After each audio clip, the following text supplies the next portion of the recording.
moving on, Mombasa High Court. The Mombasa High Court has today dismissed former Nairobi Governor Mike Sonko's bid to have IEBC Chair Wafula Chebukati held in contempt of court for failing to clear him to vie for the governor's post. Judges noted that the Supreme Court found Sonko constitutionally unfit to ever hold any public office. But what next for Sonko? We are now joined by Sonko from his Nairobi office. Good evening, sir, if you can hear me. How are you? Yeah, I'm good, and you? I'm great, thank you. So, do you hear me? Yes, I can hear you. I can hear you clearly. Well, be loud a bit. Be loud a bit, please. Be loud a bit. Okay, let me try and be audible. Can you hear me? Put the microphone near your mouth, please. Yeah, now you're audible. You're audible. Am I audible now, sir? Can you hear me? Yeah, I can hear you now. Continue, proceed. Okay, well, a high court. Go ahead. Sorry? Yes. Well, to begin, Continue. A high court sitting in Mombasa has today upheld the ruling by the Supreme Court that you're not constitutionally unfit to ever hold any public office. I want to hear your reactions to that. No, I think you're very wrong. The High Court does not deal with the Supreme Court ruling in any way. What was before the High Court today, which I concur with their ruling, their verdict, and because I'm addressing my Mombasa people, allow me to mix Kiswahili and Kiingereza. Ningependa kusema hivi, sina shida na mahakama ya Mombasa. Okay, I can hear you. They did their work. I want to compliment them in a very big way.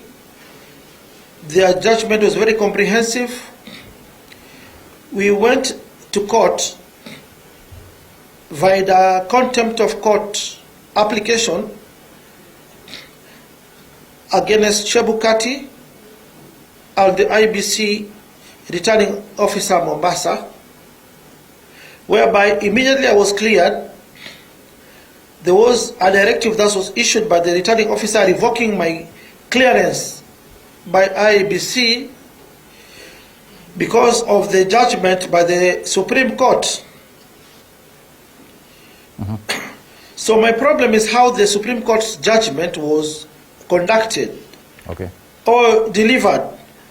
I don't have any problem with the High Court, because before that we were before the High Court, the same bench, yes, which was presided over by Justice Olge Sewe. Githinji was there, and Ongijo. They ruled in our favor. All our Mombasa people celebrated because the judgment was in our favor.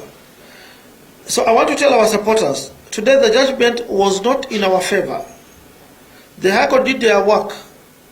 I am convinced, and I concede and I accept the judgment of this sober bench, because after the submissions, the ruling was supposed to be delivered on the 26th. But on the 26th, this bench issued a notice that the judgment is not ready. It will be delivered on 28th, which is today. The judgment was delivered. We've lost. We accept. And we've studied. I personally have naelewa sheria kidogo. Nimesoma hiyo sheria iko sawa. The bench has said there are new facts that have come up. I was allowed to vie pursuant to Article 193, Sub-Article 3 of the Constitution, because I had not exhausted my appeal before the Supreme Court. But what transpired after my clearance? Immediately after my clearance, on the 13th, the Supreme Court convened on the 14th to deal or to hear my appeal or my petition before the Supreme Court bench. What transpired? We've never seen such a case since independence. We've heard of presidential petitions, but this Sonko's case before the Supreme Court was very special. We don't know haraka ile my Chief Justice, our Chief Justice, whom we respect a lot, Her Lordship, Martha Koome. My judgment was pending before the Supreme Court for the last 4 months. But sijui haraka ilikuwa ni ya nini. Immediately I was cleared, she ordered that my impeachment case should be heard immediately. We protested because the Supreme Court defied their own Supreme Court rules. We were supposed to be alerted by the Supreme Court on when to file our final responses and rejoinders. You know very well, there was an active case before the JSC whereby I was a witness. I went there and testified against a certain judge. I don't want to mention his name. A judge was a presiding judge on the bench that was dealing with my impeachment case. This judge messed with my impeachment. I reported the matter to the DCI. I reported the matter to the JSC. I was given a chance to go and testify there. We went there with all the clips, which were provided to us by the DCI and NSIS. The judge was captured in cameras saying he is an agent, a broker of other judges in the judiciary. Not all the judges are corrupt. I'm just talking about this one judge who messed with my impeachment. Okay. The judge said there was no public participation in the Senate. The judge said there was no quorum in the county assembly. The judge confided us with very sensitive information that money was taken to him. Money was taken to a certain judge. He received almost 5 million on behalf of a certain judge. He remains with his commission of 1 million. 4 million went to a certain judge in some of the cases which are going on in the judiciary. Business that was being conducted in chambers. And I want to make myself clear here. I'm not accusing any other judge apart from the judge who dealt with my impeachment. A judge who confided us that none of his judgments are set aside by the Court of Appeal, because he's also always in control of the Court of Appeal. He deals with the President of the Court of Appeal, other judges in the Court of Appeal, a certain lawyer whose wife is a judge in the Court of Appeal. He normally takes money to this lawyer. There's something who distributes to other judges. Sorry, sir, excuse me, sir. There's something I want to ask you. Yes. And I want to take you back. I did not say that the High Court sitting in Mombasa upheld that ruling, but rather, let me correct that, they noted that they found you, the Supreme Court, exactly, they noted that the Supreme Court found you unconstitutionally unfit to ever hold any public office, but a fortnight... I think I have got that... It's okay, sir. But then again, a fortnight ago, when all indications were that Mike Mbuvi Sonko has been given a green light to vie for the Mombasa gubernatorial seat, you held a press conference saying that you trust the judiciary, you fully support the judiciary, saying that the judiciary is still independent. Do you still hold those views? No. The judiciary involved the Supreme Court going down to the Court of Appeal, High Court.